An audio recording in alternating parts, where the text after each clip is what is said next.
So, hello everyone. My name is Daniel Meyer and I'm a co-chair of this panel with David Newman. But apparently David Newman did not show up yet. So we are expecting him at some point, and that would be great.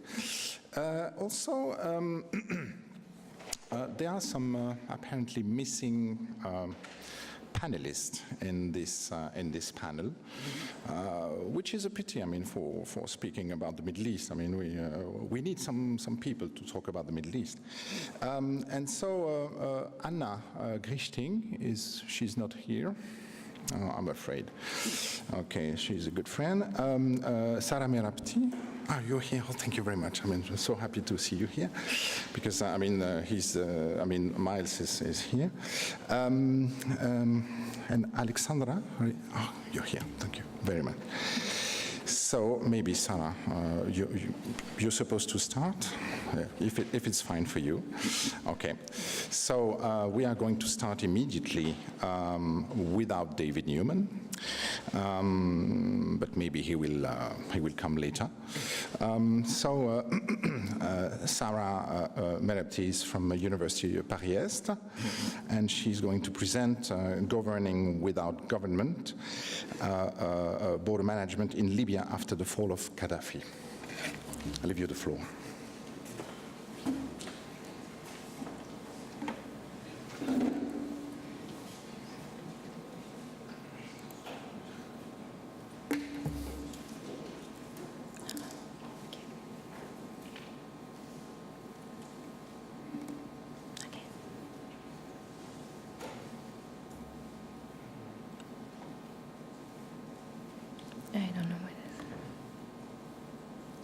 Hello, everybody. Thank you for having me here. I'm Sara Merabti, PhD student. Today, I will present a topic which is called Governing Without Government, Illicit Border Management in Western Libya, and it's based on my PhD. So this presentation, as I said, is based on my PhD and fieldwork in Western Libya in the summer of 2017. The aim is to understand how illicit trafficking is rooted in local society and how it affects the local dynamics, and how illicit monitoring of the borders take place in Libya. First, I will present the fieldwork sites and then the main findings. First fieldwork site is Zwara. As you can see, it's a port city and entry point between north and west, Western Libya and Tunisia.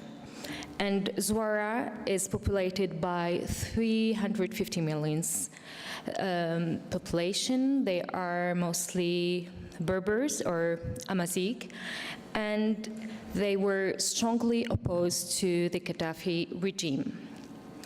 Today, Zwara is regarded as hub of smugglers.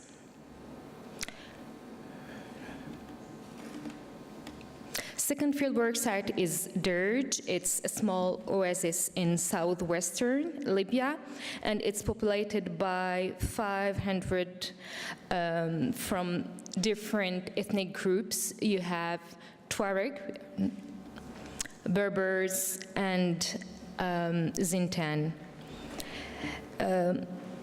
Derj population supported Qadhafi, and they created a sort of army to protect the regime, and they call it the counter-revolution. This place, or this city, Derj, lacks basic infrastructure, and economy is based on camels and livestock and smuggling. The third fieldwork site is Nalud. It's a mountainous area populated by Berbers, 2,700. And it's the entry, and it's the main entry point between South Tunisia and Libya, and the economy is based on smuggling, especially fuel smuggling. The fourth and last fieldwork site is Ghadames, and it's situated in southwest Libya, and it's historically known as an economic hub between Southern Africa and Sahel, and Europe and North Africa. Ghadames is populated by Amazigh or Berbers from Tuareg and Gadamsi, and the cohabitation between these two ethnic groups was a little bit difficult, especially after the revolution, because Berbers or Gadamsi, they were against Qadhafi, and Tuareg were pro-Qadhafi. Now I will talk about who are involved in the illicit trafficking networks. There are militias who were active during the revolution, and they have the revolution legitimacy, so they monitor the borders, they control them, and they are called revolutionaries by the local population. A local leader told me that militias who were legitimized by the transitional authorities control the illicit trafficking activity. They punish those who smuggle without their agreement. Militias created a kind of public services, so they monitor the borders, and the local populations need to pay a tax. There are also armed smugglers, who many belong to the same tribe as the revolutionary militias, except in some cases, like in Derg, where the population mainly is pro-Qadhafi and the militias against Qadhafi.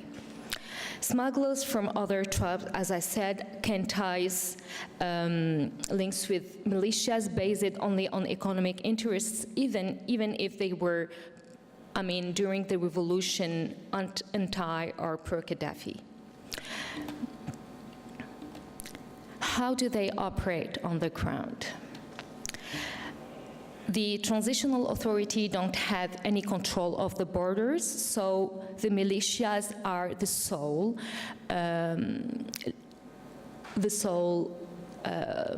people, who control the borders.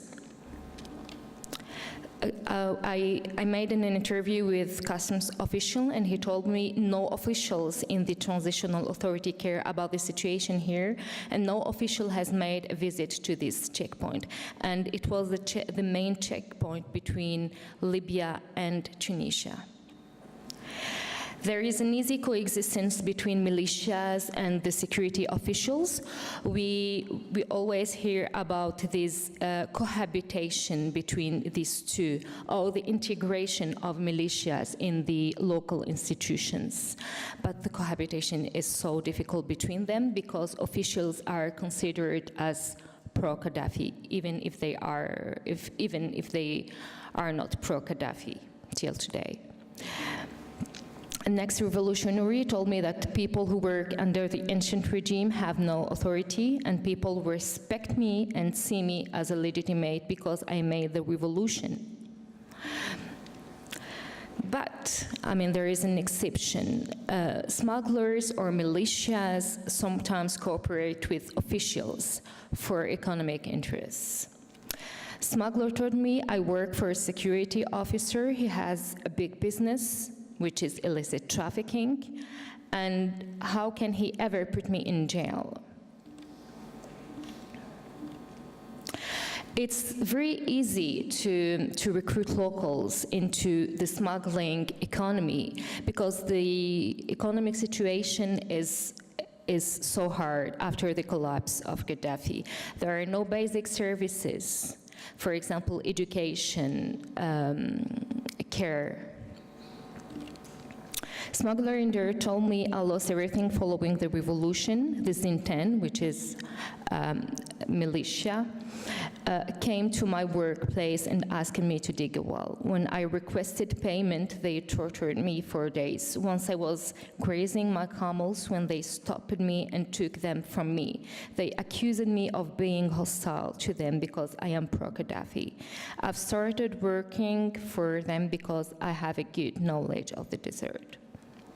Another smuggler told me that I was sitting in the cafe one day. Someone asked me if I wanted to take this job, and I accepted. What do they smuggle? Smuggling of migrants is the most important in the different areas. And migrants have a kind of value, and they can be kidnapped and sold several times. So militias in every city have a sort of cooperation. So they take migrants from one point to another, and they created a kind of chain of command. And migrants can be kidnapped by another armed group, so they can be sold once again. There is also a hierarchy of migrants. It means that migrants from different countries don't pay the same price. So migrants from Syria pay between $300 and $1,000, and this is the same for Moroccans, but not Africans. A smuggler in there told me illegal migrants from Syria pay more than the others because they usually make a journey with their family members. They like to be alone. Moroccans also pay in euro or dollars. There are mostly young people who look for a better life in Europe. Africans pay less than others because they make a journey in groups. They sit up and down in cars. They accept it because they are used to hard conditions. There are also other goods which are smuggled: fuel, alcohol, drug, and cars from Dubai to Tripoli, and then they make their road to Ghadames and then to the Algerian borders. How do they smuggle across border? Mostly they rely on tribal networks in different countries, for example in Niger, Algeria, or Mali. A smuggler told me we rely on our kinship. African smugglers communicate in local dialects with illicit migrants. If someone speaks your dialect, you will feel more secure and comfortable to make a journey. The African smugglers are very well connected. Every group of 70 people have a delegate in Tripoli who is in charge of coordination. The smuggling is like a chain in different cities.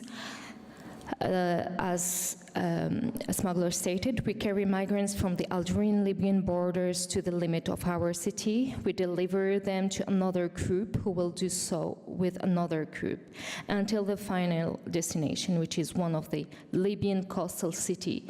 If we try to enter the territory of another group, we will take huge risk. They will kidnap migrants and kill us. We need to respect administrative limits. So they created other systems or illicit systems. Smugglers are very well informed and they take precautions. One migrant told me that since the illicit migrant became a target, they do not carry money anymore. They pay the journey in advance. Some swallow expensive stones or cocaine to pay their trip. Armed groups in the coastal city ask them to drink a substance, it is glycerine, in order to make sure that these people do not carry anything in their stomach. We do not keep them in the same place more than 24 hours. So they changed their strategy also. This is a smuggling road between Ghadames and Algeria, and usually they have different roads for illicit trafficking of drug or migrants. It's not the same road, and they have this kind of car, four-wheel cars, and usually they are they have a very good knowledge of the desert and also the policies in the different countries, like in Algeria. What are the impacts on local socio-economic dynamics? Smuggling has become an attractive way of life in different cities. Social worker told me young people are not attracted by education anymore. They compare themselves to other people of their age who have access to cars, telephones, and money. For that reason, they accepted to be hired by smugglers. And smugglers has created also inequalities inside the society and new division in the society, because we can see people who suffer from the economic collapse and others who take profit advantage of the illicit trafficking. Also, smuggling of goods out of Libya creates scarcity, for example, of basic needs like milk or tomatoes box. Militia also, but there is another relation in that also, where militias try to provide services. And they can, for example, militias can ask people if they need currency to contact them. So they provide another kind of service to make them more legitimate. There is another impact also on not only on socioeconomic dynamics but on state building in Libya. It is becoming very difficult to control these areas by official authorities, because militias who I interviewed told me that they won't give this monopoly of violence to official authorities. Here you can see, for example, what I said. It's a village in dirt, and this is on the right, house of a big smuggler, and other houses, in the village. So you can see the contrast or the difference. What is the role of the local civil society? The European Union wants them to play a role, but they can't, because they are afraid and they are threatened by militias. Many elders were kidnapped. There is also another problem, which is generational problem between militias who are usually young and elders. One elder told me that they can't do anything because militias are armed and not them, and they are not protected. Here you can see the elder I interviewed in Nalud, and who stated that it's quite difficult to talk about this subject, or this taboo subject. Thank you for your attention.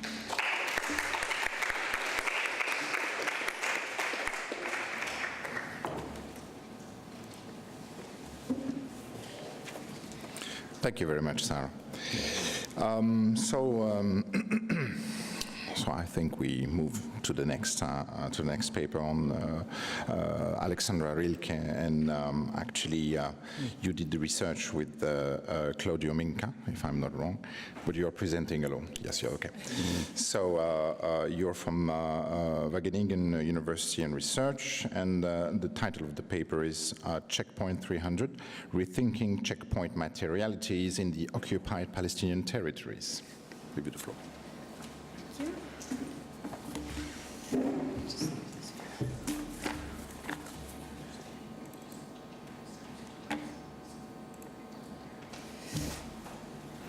Yes, so thank you very much for being here. Indeed, my name is Alexandra Rijke. I'm a PhD candidate from the Wageningen University in the Netherlands. And I'm presenting today a paper that has been co-written together with my PhD supervisor, who couldn't be here, and that's Professor Claudio Minca. The title is a little bit different from the title that is in the book. It's based on a paper that is in the process of revision at the moment. And the title now is Inside Checkpoint 300, Checkpoint Regimes as Spatial Political Technologies in the Occupied Palestinian Territories. Yes. So in 2003, the Israeli Defense Forces, or the IDF, launched a program called Another Life in the Occupied Palestinian Territories. And the aim of this program was to minimize the damage of the occupation to Palestinian life, to avoid a humanitarian crisis that would necessitate the IDF to completely take over the provision of food and services to the Palestinian population. As explained by Israeli architect Eyal Weizman, this included minimizing the disruptive effects of the many Israeli checkpoints that started to appear in the Palestinian territories in the 1990s. In the aftermath of the occupation of the Palestinian territories in 1967, the mobilities of Palestinians was still relatively unconstrained. While they needed personal permits to travel to Israel or East Jerusalem, this restriction on their mobility was of relatively low impact. However, this changed dramatically after the first checkpoints started to appear in the 1990s. And since the 1990s, in fact, an increasingly dense network of checkpoints was established to intensify the control over the movement of Palestinians. This process was accelerated since the construction of the wall started in 2002. Inspired by existing debates, in the paper I'm presenting today, Claudio Minca and myself approached the checkpoint analyzed as part of what Eyal Weizman has famously defined as the architecture of occupation. This architecture of occupation is made up today of the wall, 98 checkpoints, numerous fences, Israeli settlements, bypass roads, roadblocks, and no-go military zones. Due to this architecture of occupations, Palestinians are often unable to travel inside the West Bank or to East Jerusalem or Israel without taking several detours and passing through checkpoints. These daily journeys may entail long queues, arbitrary implementation of rules by checkpoint managers, and humiliating and at times violent encounters between Palestinians and IDF soldiers or private security guards. To minimize the effects of the checkpoints as part of Another Life program, the IDF introduced a set of newly conceived checkpoints, so-called terminal checkpoints. These new checkpoints were designed to seemingly address the humanitarian concerns and minimize the encounters between Palestinians and the Israeli forces, thanks to the deployment of so-called machines. These machines, and examples of them are turnstiles, as you can see in the picture, metal detectors, X-ray machines, and finger and iris scanning devices. The terminal checkpoints were thus supposed to represent neutral border crossings with fixed passage regulations. However, as I will argue in this presentation, and we elaborate much more on in the paper, they remain places of tensions and arbitrary power enactments directed at Palestinian bodies. The paper presented here today is focused on one of these terminal checkpoints, namely checkpoint 300 in Bethlehem. It is one of the busiest checkpoints in the West Bank. An average of 15,000 Palestinians passes through the checkpoint each morning. We have analyzed checkpoint 300 as a political technology, operationalized through the use of the material devices present. We looked in particular at the ways in which Palestinian commuters and the Israeli forces present interact with these material devices. This research is based on a 6-month field period of fieldwork spent in the Bethlehem area in 2016 and 17, during which I have used multiple methods to collect data, including in-depth home interviews, go-along interviews, and participant observation. Moreover, I have spent an average of 8 hours each week at checkpoint 300 during these months, often during rush hour from 4 to 8 a.m., and I have passed through checkpoint 300 on numerous occasions, alone and with my interviewees on their go-along interviews. In the paper that I'm presenting today, or on which this presentation is based, we have adopted a spatially mobile methodology. So we discuss 3 checkpoint passages and reflect on how the power of the machines present inside the checkpoint is exercised on different bodies at different moments, and how Palestinian commuters accept, manipulate, or reject their workings, often engaging with the machines in all these 3 manners during one passage. So to illustrate this shortly here, how we have done this, I will provide the example of the metal detectors and X-ray machines. So I have a small layout of the checkpoint 300, and I'm focusing, does this work? This does work, great. On this area here, so the metal detector and X-ray machine area, one enters the checkpoint from the Palestinian side or from the Bethlehem side to just General Lane, goes through one turnstile, enters the main building, goes through a second turnstile, which I couldn't fit in the picture, so you just have to imagine that it's also there, and then enters the metal detector rooms, of which there are 3. Once having gone through, you get in line for the permit checks, of which there are 10, not 6, but again, didn't want to make the picture too big, and then exit on the way to Jerusalem. Let me see. So when passing through the checkpoint after entering the main building, one is confronted with a metal detector and X-ray machine. These machines allow the soldiers to see what everyone is carrying, and here this is one of these examples that you can find anywhere in airports and shopping malls or whatever, so they're a bit the same. So it allows the soldiers to see what everyone is carrying and alert them in case of the presence of metal objects. In this way, the machines are initiated as replacing any intimate physical contact between Palestinian commuters and Israeli forces with the ostensibly less intrusive act of seeing. Israeli scholar Iris Braverman, who interviewed numerous high-ranking Israeli military officials about these terminal checkpoints and the machines that were introduced in them, explains in her work that this indirect interaction reliant on sensory technology is described by the Israeli army officials as being more humane. The commuter can be alerted by the machine that she or he is carrying something with her or him, and in this way avoid being touched by anyone. The decision about whether or not someone may continue without problems is made solely by the machine. If one responds correctly to the loud beep of the metal detector by going back and forth and removing the suspect item, the machine will remain silent, a sign that the commuter is allowed to continue. And this process can take place several times, going back and forth, without any interaction necessary with the Israeli soldiers inside the control room. As we elaborate on in the article, our Palestinian interviewees indicated that this lack of communication and the fact that they were instructed by a machine felt particularly dehumanizing. Also, while going back and forth through the machine, our interviewees often indicated they relied more on the responses of the Israeli forces to the beeping than the beep itself. So to provide you with some insights into the relationship between Palestinian commuters and the metal detectors and the X-ray machine inside Checkpoint 300, I will read out some sections here of a go-along interview I had with Nisreen, a 54-year-old Palestinian woman who lives in Bethlehem and travels to Checkpoint 300 5 times a week on her way to work in Jerusalem. So I read from my field notes. We enter the X-ray machine and metal detector room, and there are no trays on this side of the metal detector. Nisreen has to move back and forth through the metal detector, causing a loud beep both times to get a tray. No response from the soldiers. During my first interview with Nisreen a few weeks ago, she mentioned how unpredictable the metal detectors are. The soldiers can play with the sensitivity of the machine. Sorry, this is a quote of Nisreen. The soldiers can play with the sensitivity of the machine.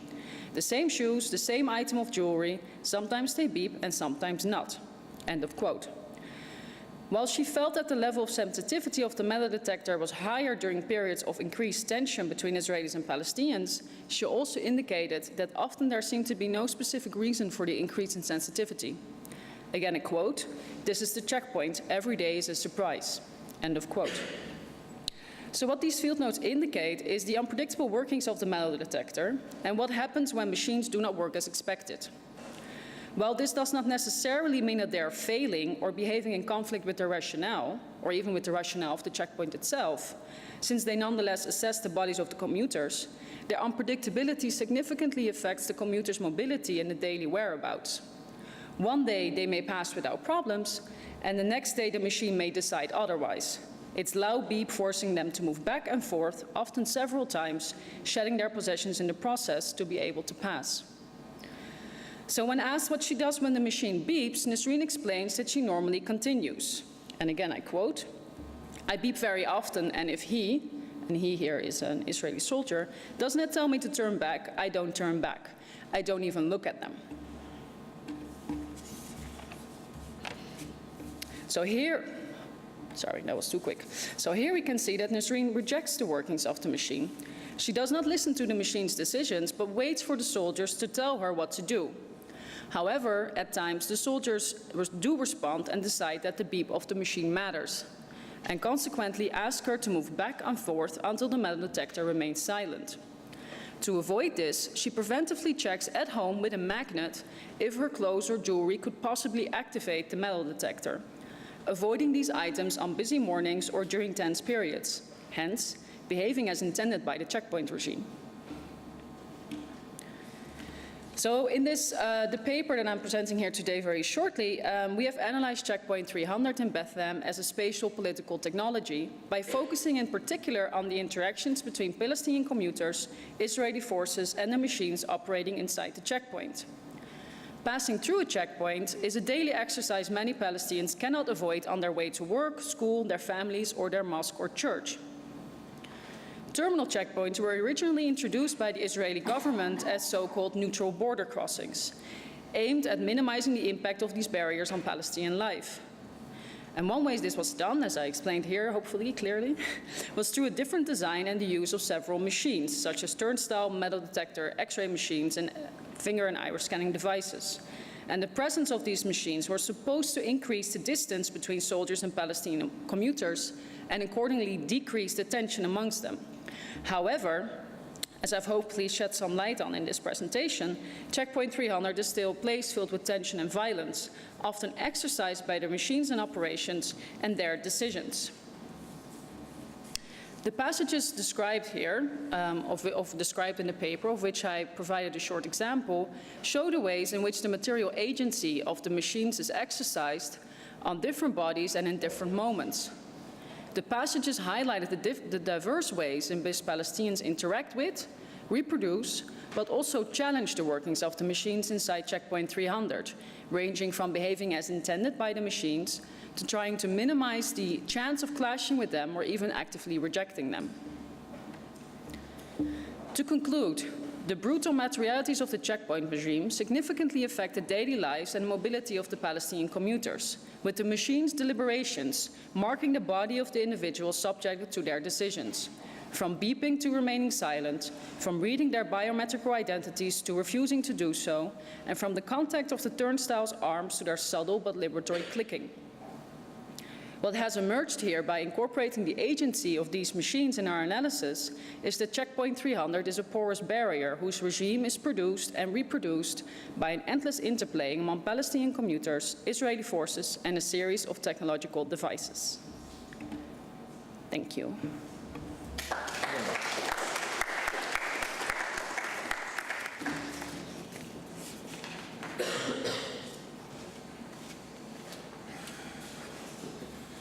Well, thank you very much, for this sharp and fascinating paper.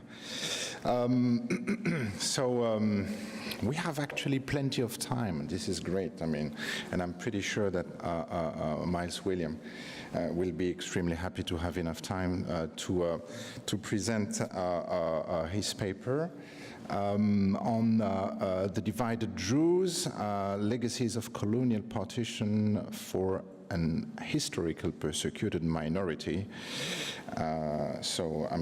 Please, I'll leave you the floor. You have enough time, yes.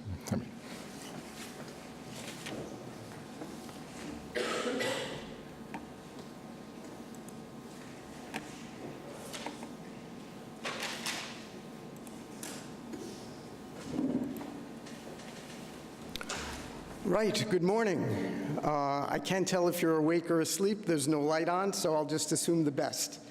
And begin by reminding you of the theme of our ABS conference. I and Danielle both were at the first ABS World Conference in Joensuu, Finland. And the title of ours is Border Making and Its Consequences, Interpreting Evidence from the Post-Colonial and post-imperial 20th century. And I see my paper as a case study that fits directly into the conference theme. And I do so by using, as a case study, an understudied but compelling religious minority. And that is the Druze, whom I well understand are not known by most people, And one of the reasons is, if you know anything about the Druze, it's that you can't know about the Druze religion because it's a secret, or so they say. So at the risk of divulging some secrets, I will go ahead but focus on the border implications of this historically persecuted minority.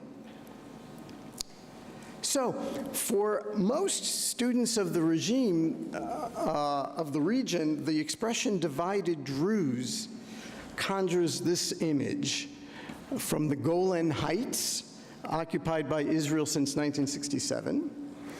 This image of Syrian Druze trying to reconnect with Druze in Israel. Now, this particular image of a Syrian bride trying to see her groom in Israel is actually fictional and comes from this movie of the same name, which I highly recommend.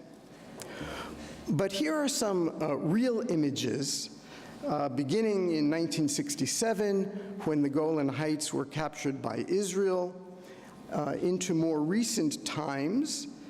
This picture taken from the Israeli side, and this picture taken from the Syrian side.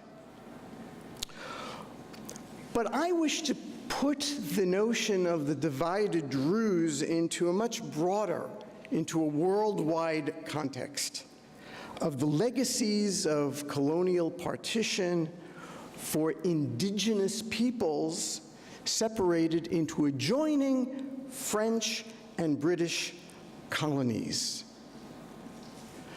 A worldwide phenomenon, as shown in this map, and to focus on particularly their borderlands, where former French colonies abut against former British ones.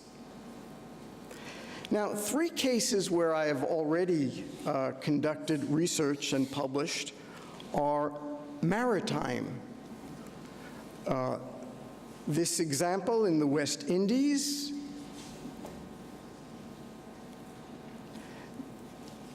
the Indian Ocean, and the South Pacific.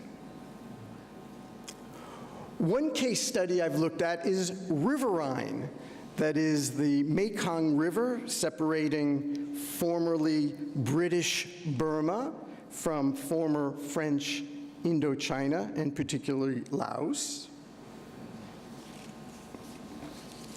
The Mekong is the blackened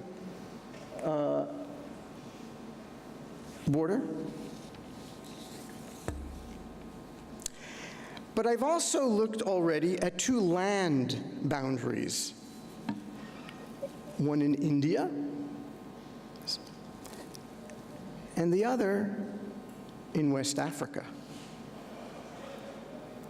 Now, I've already put all of these case studies in a book that I presented at, in Joensuu at the first ABS World Conference. And at that conference, at that presentation, I acknowledged the gap in this otherwise global treatment of Anglo-French borderlands, the Middle East, where the colonial mandate of Anglo-French borders were those between Iraq and Jordan, with Syria, between Lebanon and Palestine, and between Syria and Palestine.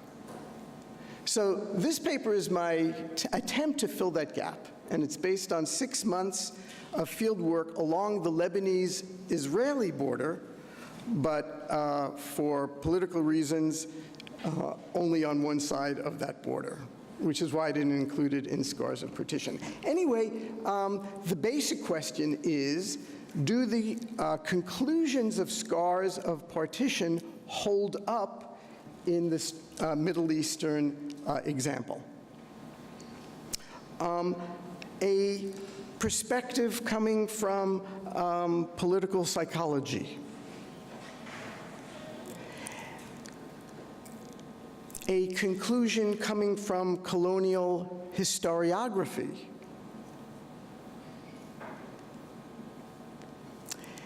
a conclusion coming from political sociology,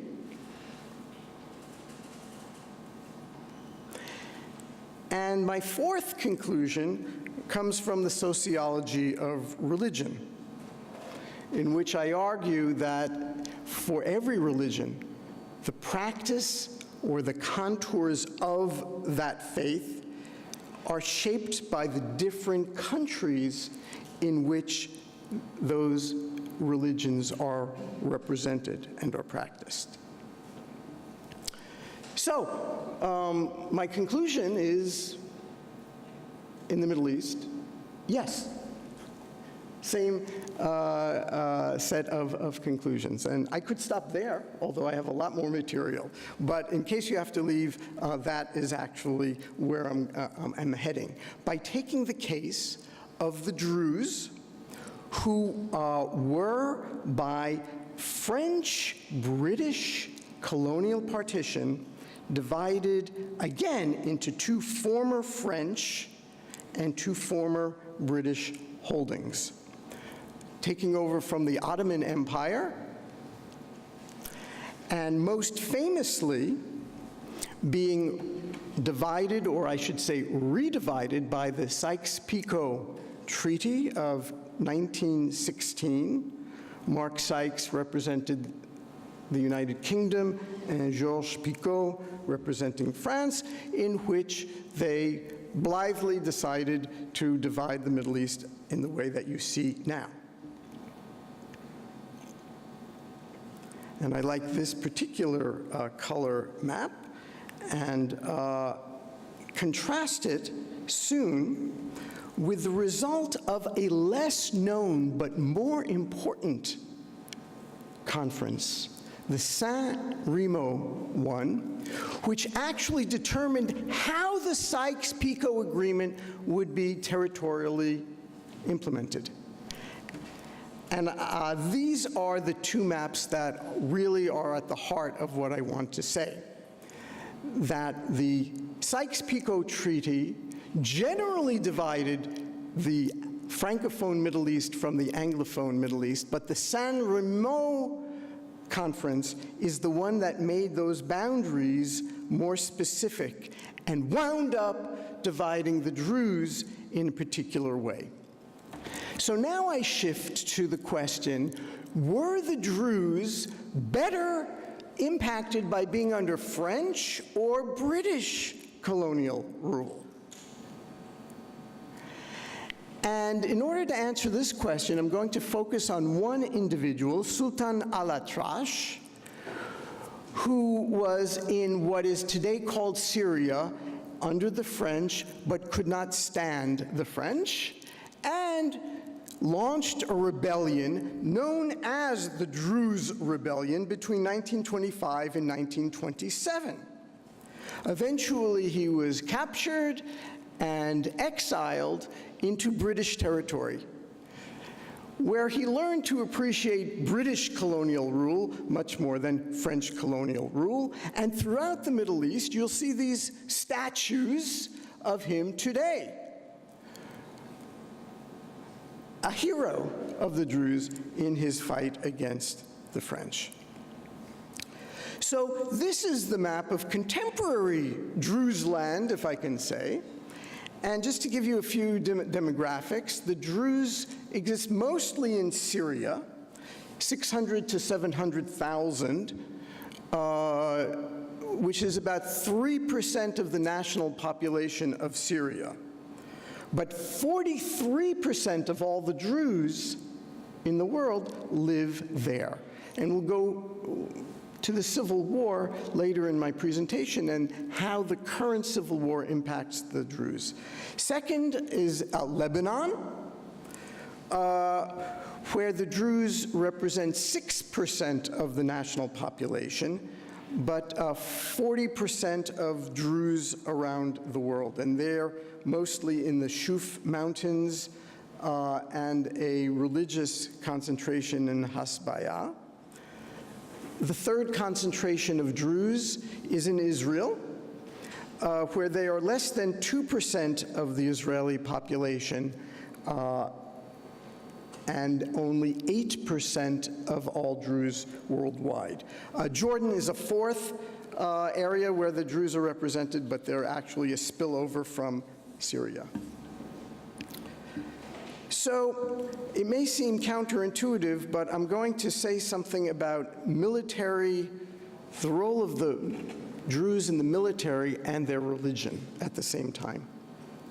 And it begins with this precept, not unique to the Druze, but this belief in predestination results in this military or warrior-like psychology. And this precept of the Druze religion has the exception, in practical terms, that force can be permitted. And a kind of pre-modern Westphalianism takes the form that wherever you live, you must be loyal to the ruler. And finally, whether or not you believe in reincarnation, think about the implications of reincarnation for soldiering. It doesn't matter when you die, because you're going to be reborn, if you're a Druze, immediately. It's not the end. And so therefore you find, for these and other reasons, that the Druze are prominent in the militaries of all 4 of those countries in the Middle East in which they're represented. This is Imad Fares. He's the Brigadier General of the IDF, the Israeli Defense Forces, which were mentioned in the previous presentation. He's the first Druze infantry brigade commander in Israel. And Hassan Alian is the second commander of the IDF infantry brigade, and he is the chief paratrooper officer today.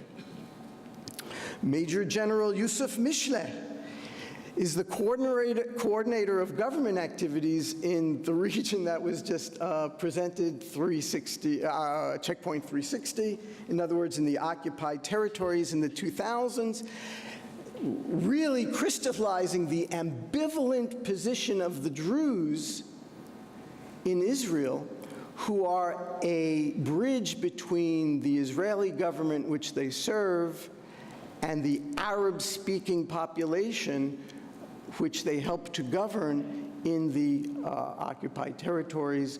I'll just say that Arabic is the mother tongue of the Druze, even if they are neither Muslim nor Christian. And the Brigadier General Dr. Tarif Bader, who is the Chief Medical Officer of the IDF. Previous to that, he was involved in humanitarian actions on behalf of Israel, another prominent Druze in uniform. But over in Lebanon, Yusuf Shamit, who was the second longest serving army commander in Lebanese history, and who started a tradition by which it is a Druze who is the chief of staff of the Lebanese army. And in Syria, these are people whom you probably have seen before. On the right is Wali Jumblat, the son of Kamal, an assassinated head of the Progressive Socialist Party in Syria. And I don't need to mention who he's sitting next to. But the prominence of the Druze in the Syrian military go back to Major Salim Khattoum, who was a prominent coup plotter and the unsuccessful plotter of a counter-coup. Syrians will know of this Syrian army commander, Abdul Karim Zahr al-Din, in the early 60s, but nowadays, the major general in the middle in Syria, Issam Jadan Zahreddin, he has two nicknames, depending on which side of the Syrian civil war you're on. He is either known as the Lion of the Republican Guard, as being Bashar Assad's shock troop leader, or he is the Druze beast for being so effective in fighting for Bashar Assad. Just a couple of the books that I have consulted in this presentation, and now we go to what is happening to the Druze in the civil war. The Syrian war has split the Druze internally and cross-border. Remember Sultan al-Trash, head of the Druze revolt? His granddaughter has favored the populist revolt in favor of a pro-democratic Syria. And on the other side, the Druze beast, whom I just showed you, he actually was killed in combat just a couple of years ago. You have Walid Jumblat in Lebanon, who takes one side in the issue, and the Israeli government has been pressured by the Druze, particularly in uniform in Israel, to try to protect the Druze who have been targeted by ISIS and the al-Nusra Front.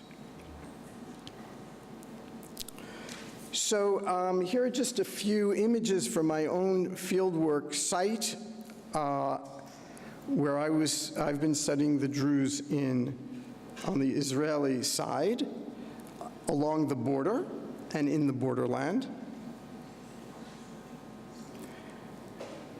You're just looking into Lebanon in the previous pictures and in this picture as well. The Druze are prominent in the border police because they know the area. This is the border police is what is said here. And these are three interesting gentlemen, not so much by what they are doing while on patrol, but what they do in their day job. The volunteer on the left, he is a Hebrew teacher in the Druze school. The officer in the middle, he's also a teacher of the Hebrew language in the Druze school. And the officer on the right, he's the principal of one of the elementary schools in the village where I was doing my research. On prominent Druze holidays, the Israeli Druze scouts go on parade.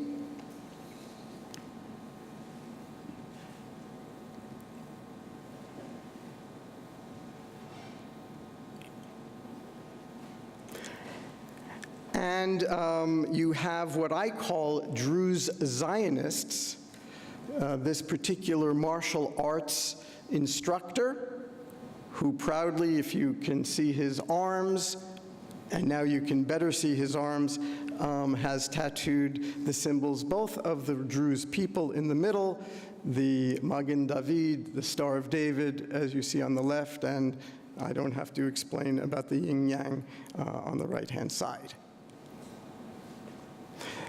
Most Druze do not tattoo themselves with Stars of David, but that's an example. Here I have a video clip, I won't show it, but of the Druze actually making music as they march.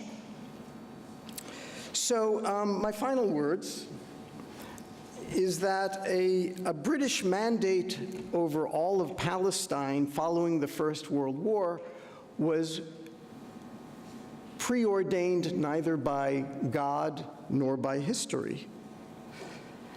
Had the original boundaries of the Sykes-Picot Treaty not been changed at the San Remo Conference, there are Druze borderland communities in what today is Israel, which would have experienced French rather than British colonialism, and Lebanese rather than Israeli independence.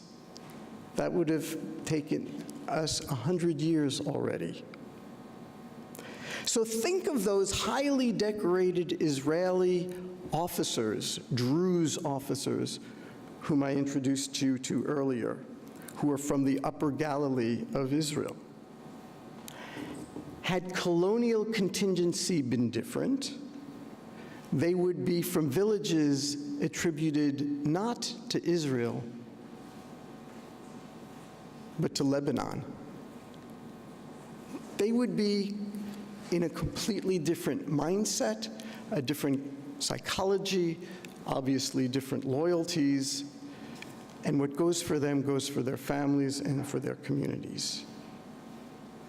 It stretches the imagination to think of how different the aspirations, the life histories, the life prospects, the mentalities of the Druze living in those same exact villages today, how different they would have been had those Anglo-French partition lines in the first 2 decades of the 20th century been different.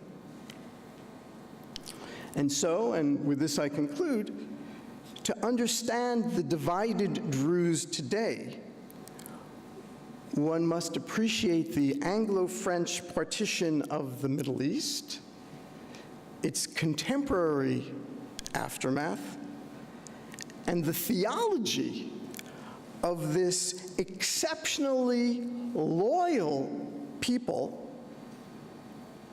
to whomever history has apportioned them in their colonial and post-colonial boundaries. C'est tout.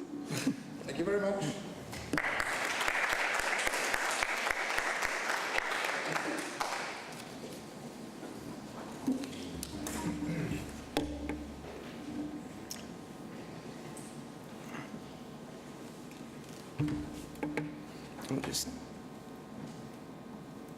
Thank you very much.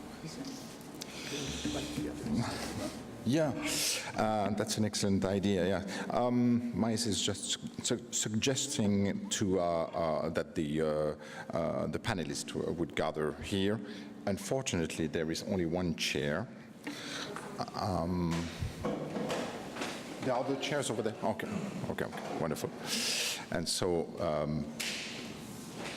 please join. I'm going to just say a few things about these various presentations, maybe raising questions, because we have enough time just to start the debate. And please.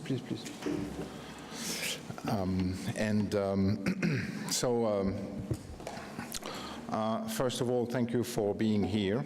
I mean, because apparently that was not totally obvious. I mean, the previous panel, nobody showed up. So, first of all, more seriously, oh yes, is it possible to change the light? I mean, okay. Oh yeah, thank you. Just because, I mean, you are in the dark, and yeah, it's a little bit better now. Okay, thank you. Okay, so thank you, all of you, for presenting really interesting and fascinating papers. Let me just say a few things. First, Sara, I mean, thank you for sharing with us, I mean, elements of your research in Libya, in Borderlands region, actually, and uneasy places, I mean, to do research, where to do research on, yeah, I mean, topic that might need actually a deep involvement, I mean, in the field work, I mean, and maybe you can I would like to hear maybe a little bit more about your methodology and I mean how you succeed to create, I mean, this to build this confidence. I mean, also with local smugglers, local inhabitants also. I mean, yeah. I mean, basically that's. That's just one thing I wanted to hear about. Alexandra, I mean, this was extremely interesting what you were saying about dehumanization and on the one hand, I mean, as an impression regarding this checkpoint machines, and on the other hand, the claim of humanizing, I mean, the process. So I think we are here at the also at the at the crossroad of something that is related to relationship between, I mean, the Israeli army and the Palestinians, and this. I just wanted to have your. Some comments and impression also about this process of distance, physical distance that is slowly being introduced. I mean, slowly, it's not really slow, but now it is clearly introduced. Also, I mean, when we observe from the first Intifada, then the second Intifada, I mean, the distance between the soldiers and the occupied population. So that's also a matter of a larger framework regarding what you are saying about these new technicalities that are put in shape in border and checkpoints. And Miles, I mean, your large spectrum brought us, I mean, in various directions and in various countries. Thanks for suggesting various ways. I mean, at some point you were raising questions and issues that were related to your book about Borderlands effects and I would also like to hear a little bit more in the conclusion of what you found actually about the Druze regarding these borderlands. I mean, would you define them as borderland peoples? And if yes, I mean, how would you, I mean, raise this question regarding your fieldwork and I mean the people also, the people you presented. I mean and the question of the loyalty and the loyalty to whom actually. Thank you. So that's my first question. And maybe we could also take some questions immediately in order to, yeah. Okay. Yes.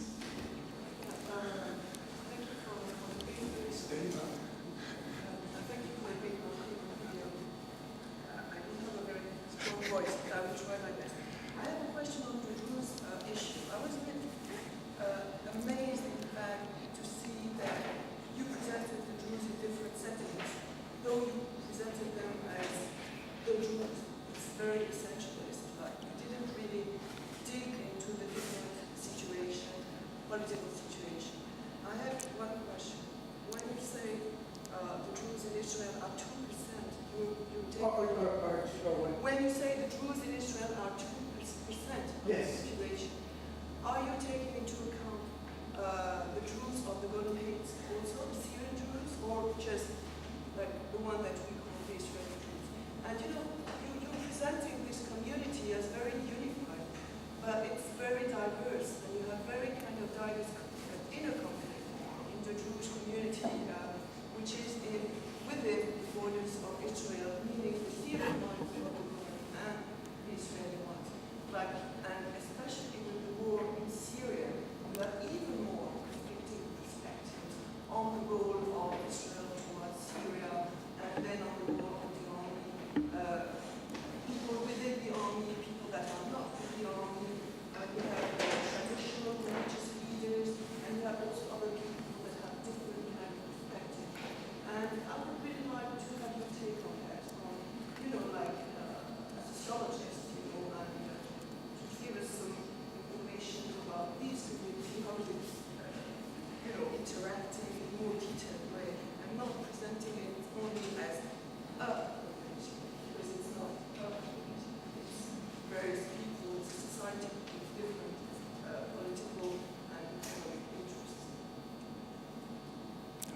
Thank you. Another question over there. Thank you very much, Chair. I have also a question to all three speakers. I'm always interested in the circumstances under which research is being conducted, and Sara is absolutely fascinating. I would like to know two things. First of all, in which language did you interact? I suppose you speak Arabic, but I mean, Untitled dialects. I mean, how was it interaction? How could you communicate? Second one is really where you engage in. I mean, you're treading on very many toes there, I suppose. And the other one, this is a huge topic, but I want to raise it, of course. These days, the smuggler networks are the bête noire of Europe. I don't think we stand a chance of penetrating those networks unless we pay them ourselves. I mean, that would be the only possibility. As regards Alexandra, first of all, also about the circumstances under which you conducted the research. You said you were there for 6 months, yes, and I mean, you probably communicated with your excellent English, not in Dutch, but in English. But for the rest, I mean, how did you interact with, in particular, the Palestinian population with Rijke? And then one question, what's so pernicious about machines? I mean, as you yourself probably, I flew in from Amsterdam yesterday, and well, I mean, I interacted with machines all the way, and without really protecting, except that I was also frisked once, which happens so many times. Now, Maris, thank you very much for clarifying to me that the Syrian trial was fictional. I took it for a fact. Yeah. So in the book that I have written, I have to make one small addition. The proofs are not yet out. The other point is, I have been to a session about the Austrian-Hungarian Empire this morning, and there's a parallel session to this one. Exactly the same stories which you told about the Druze within the Austrian-Hungarian Empire. I mean, absolutely flabbergasting what I heard there. It's exactly the same. How, in this case, it's not colonial, but it's nationalistic regimes imposing new borders and endless divisions and suffering. So, yeah, I mean, this is just one additional comment. The phenomenon is absolutely not unique to post-colonialism or colonialism. Thank you. Thank you very much. Other questions, maybe?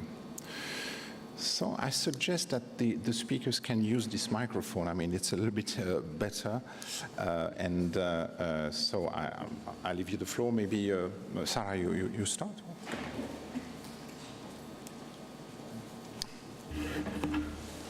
Thank you so much for your questions. I will answer to your question. Sorry, Daniel. About the methodology, yes, sorry, I took this slide because I wanted to respect time. It was very difficult to tie relations with people and gain their trust. I faced this spy syndrome also from Libyans. They were very, very skeptical. So I conducted 120 interviews. And I relied also on observation. I faced many challenges related to security, yes. For example, my university didn't fund my travel because it was so dangerous, yeah. I had different local contacts. So I traveled with Libyans from one city to another. It was quite safe when I was in one city because I knew the militias and I was a little bit secured. And it's very interesting how the security approach changed when you are inside and outside the city. When I met militias, I had the impression they were providing a service. They were protecting the population because they were from that population. They were a cousin, a brother of someone I knew. So it was quite, not easy, but quite, I mean, not really difficult to tie relation with them. And then I had to participate to some cultural activities to gain their trust. I faced another challenge which is related to gender. I was not supposed to travel alone. And the first question, I remember once I had a meeting with elders. They were 12. I was the only woman in the room. And the first question there was, why do you travel alone? Where is your mahram, which is my brother or father or uncle? So yeah, I found many difficulties. Thank you. I don't know, it's was courageous or a little bit risky. Yeah. And because militias control and they monitor different cities, so it was safer to be inside than outside. I mean, these cities. Yeah, and I had to travel with cars because they don't have public transportation. It was not possible for me to travel in public transportation. So, yes, and I faced other difficulties like fuel scarcity and, yeah. For example, I booked my ticket to come back to Oslo, where I'm based now, but I didn't find someone to drive me to the Tunisian borderlands. So we had to buy fuel from a smuggler.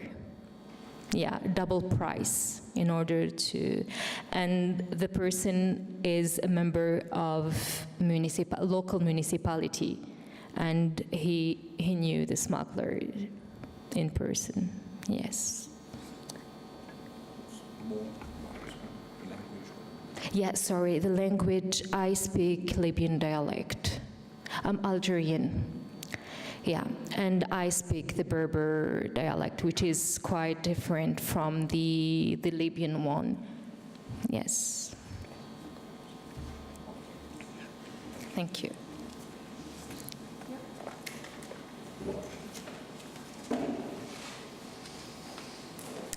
Yes, thank you for the questions. I'll just go one by one.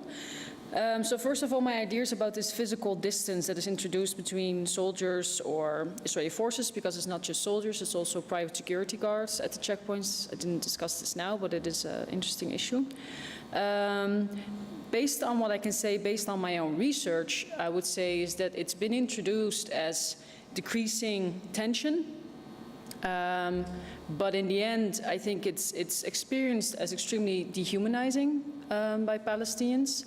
Also, maybe in relation to the question posed, what is sort of the problem with machines is that, well, one, you flying to Amsterdam is of course very different from Palestinians having to pass through a checkpoint that they don't want to pass through, but they have to pass through to get to work or wherever. Well, it's part of it. So part of it is the fact that it is an occupation. It's an occupied group, population that have to line up at 3 a.m. for the checkpoint to open at 4 a.m., to be at work at 8 a.m., to not lose your job, and then to get home at 7 p.m. or 8 p.m., depending on how far away your village is from the main checkpoint. So that is part of it, definitely. But I think also the machines itself, if you look at sort of the machines that are used, it's one, their arbitrary workings that I try to discuss a little bit here, is that the metal detector is not something that you can count on to work in a similar manner every day. But it's also the nature of them. For instance, the steel bars that you're always pushed against that are, so unwielding and harsh. And this whole dynamic of this place where this metal detector, the beep is so incredibly loud, and you just hear it constantly when you're inside the checkpoint. Beep, beep, beep. It's this whole sort of tendency that is created of, someone described it as a maze, one of my interviewees, that you're pushed through a maze as like a rat or a mouse that just has to respond to certain inputs that a master is sort of controlling. So I think in a way, yes, it is also very much the nature of the machines itself that make it very brutal, but it's also, of course, the location that it's placed in and the occupation and the fact that next to the beeping machine there's, you know, a 20-year-old soldier with a huge gun that will, you know, punish you if you don't listen to it, or not. And always this arbitrariness is so much part of everyday life. Talking about the physical distance more in general, you know, this is just my personal ideas, not my research. If you look at, for instance, the difference between Gaza and the West Bank, I think one of the reasons why, you know, you can kill 100 Gazans and they will never, in the current time, I think, kill 100 Palestinians in the West Bank is because of the distance. And it's because you look at them through, you know, the scope on your gun. And it's also the whole drone discussion, of course, where there's this humanization taking place of whatever subject you're intended to kill, who is actually not a subject, but an object, and killable. But that's just my own ideas, it's not necessarily my research. Let me see, what's the other question? Oh yeah, my interaction with Palestinians. Well, I've been coming to Bethlehem for years now, since 2013. Lived there for quite some time. So for me, I speak a little bit Palestinian, not enough to do my interviews, but enough to make contact with people. And you know certain words that are used in a checkpoint. So when I'm standing there for observations, I can just say like, oh, is the door closed? Yes, it's closed. Why is it closed? But then hope to understand the response or not. Most Palestinians in my interactions would always speak a couple of words English. So I think language-wise, it went so much more easy than I thought the first time when I came there. I think my problem, the difficulties with my interaction, I've also interviewed Israeli settlers for a different paper because they also go through checkpoints, of course, but very differently.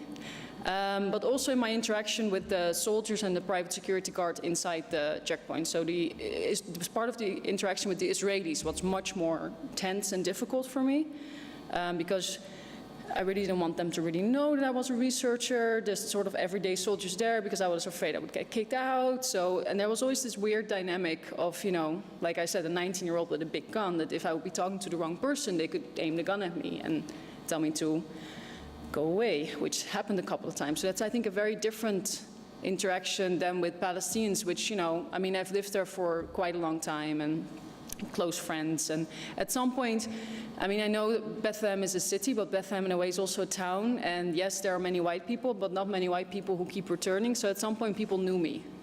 And they knew I was what they would say a good girl. So someone who kept coming back and tried to do something more than just be there for a couple of interviews and then go away again, which many people do.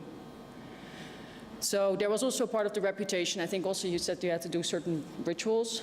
I think it's a very different society, Bethlehem, because it's also very Christian, so it was not maybe very rituals, sort of traditional rituals, but there were also certain rituals I had to go through, as in getting a name in the city and being known as someone that could be trusted. I think that's were the questions, right? Yeah? Okay, thank you.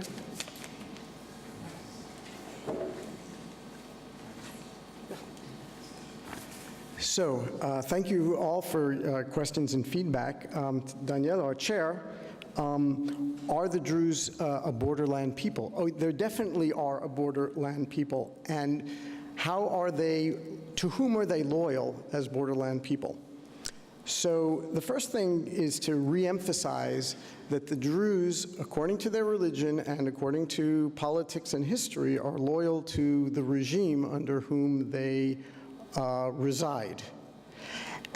Now, because they are a minority in all of those countries, they do see themselves as a potential bridge of peace.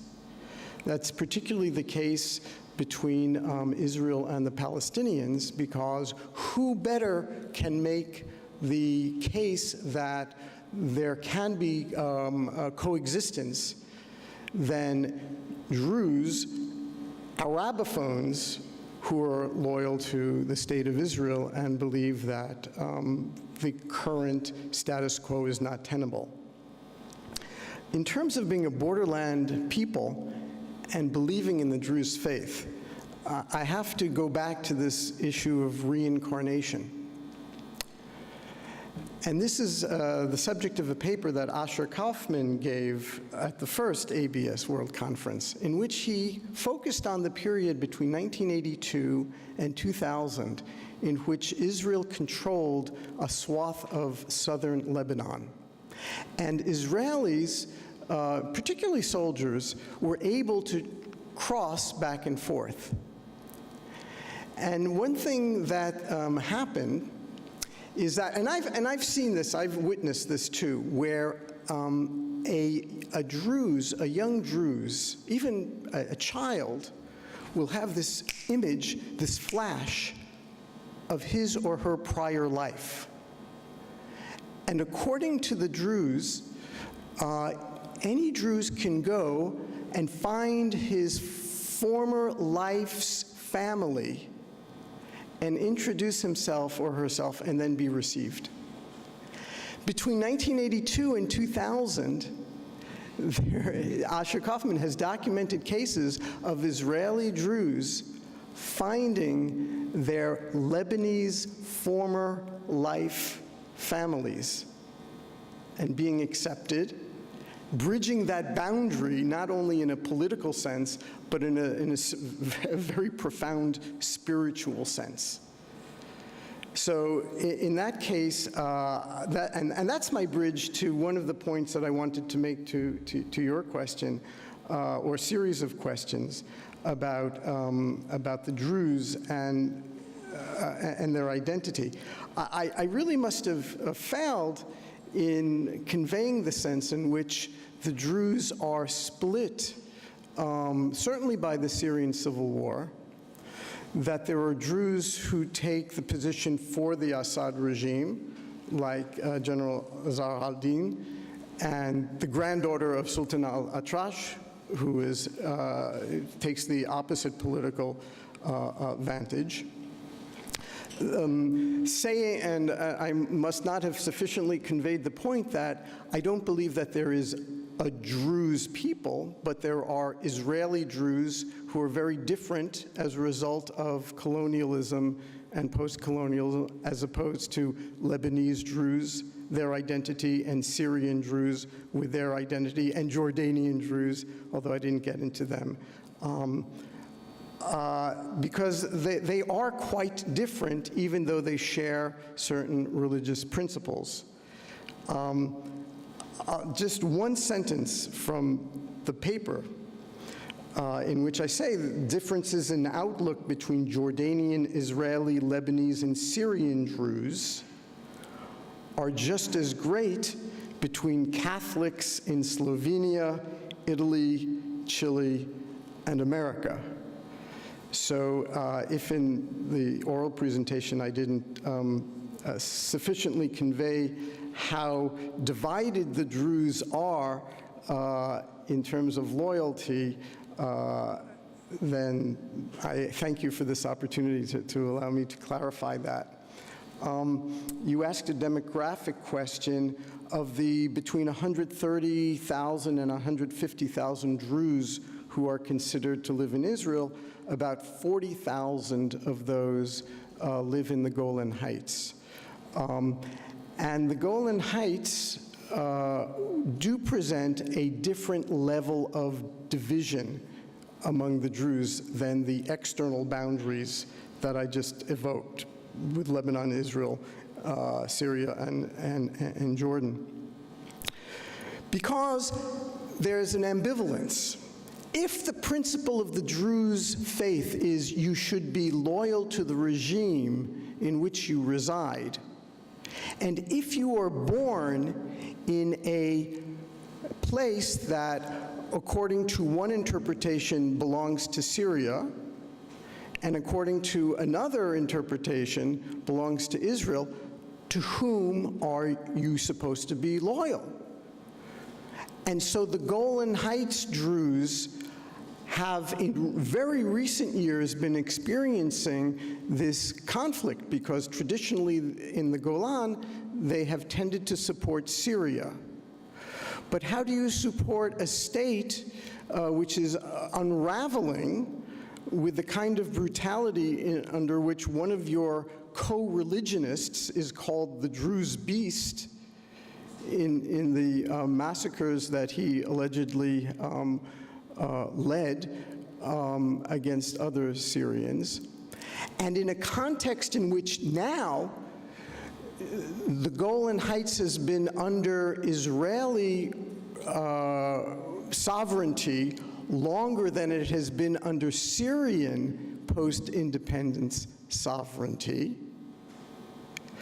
and where there is growing fear that if they have to choose between Israel and Syria, they have a choice between, well, depending on your political spectrum, lesser of two evils, either a country in which they're a double minority or a country in which they're targeted as by al-Nusra for death. So there are definitely different levels of partition and division among them. And finally, to the comparativist question, which I very much appreciated. Yesterday, I took a day at Schönbrunn, the palace here, and I was thinking of the Druze as I went through this relic of the Austro-Hungarian, yes, is that correct, to say, the Habsburg dynasty, in terms of modernization and how different Austria is today as opposed to that royalty situation. And the Druze, and I've actually presented about the modernization of the Druze, how the mentality has so shifted as a result of technology and science, some of the aspects that we were talking about earlier. So thank you for that comparativist angle. And the last thing, even though you didn't address the language question to me, I will take the liberty of saying I was living in a village where the language is Arabic, and where, except for shwai shwai and sabah al-khair and a couple of other greetings, I don't know Arabic at all. And fortunately and unfortunately, fortunately for me and unfortunately for them, English is not very well spoken by Arabs and Druze of Israel, because Hebrew needs to be learned as their second language in order to succeed. There's this whole literature of linguistic imperialism which can be applied to any country. So my language of communication, my lingua franca with the Arabic-speaking Druze was solely in Hebrew. And Hebrew, which is associated with the Jewish people, but which is much better spoken by the Druze of Israel than by over half of the Jewish population of the world. And so there was this delicious pride that they took in improving my Hebrew, and even saying that their Hebrew is better than the Hebrew of most Jewish Israelis, because theirs comes from ancient Israel, whereas most Israelis, Jewish Israelis today, speak the Ashkenazi, European-inflected version of it. So, thanks for the language question. Maybe we have one more question before closing the panel. That's the next question. Yes, please. To add to what we just heard about the connection between the Druze in other area with you, because it found that now, not as you described the connection between the Catholics, but more the connection between the Jews all over the world, because now the Jews in Israel are pressing the Israeli government to help the Druze in Syria. So they see themselves as a nation that they had to protect one to other. So now it's a lot of pressure on the Israeli government to help the Druze in Syria, especially when they were attacked by the Syrian government. So it's not that they are separated totally. This is one thing that I just want to add. It was one thing. And the other thing, thank you for raising the problem of the Sykes-Picot, because those who want to hear a little bit more about this and the San Remo conference are invited to hear my lecture in Budapest, which will deal with this. So when we will be in Budapest, I will enlarge it. So thank you for opening this session. Thank you very much, Gideon. Yes, so in concluding this panel, thank you very much, all of you again for these brilliant papers and interesting and debatable topic. And again, following, the proposal of Gideon, yes, we are having 2 panels in Budapest on 13th of July in the morning. So I convey all of you to these 2 panels on Middle Eastern issues and border issues. Thank you very much. Bye-bye.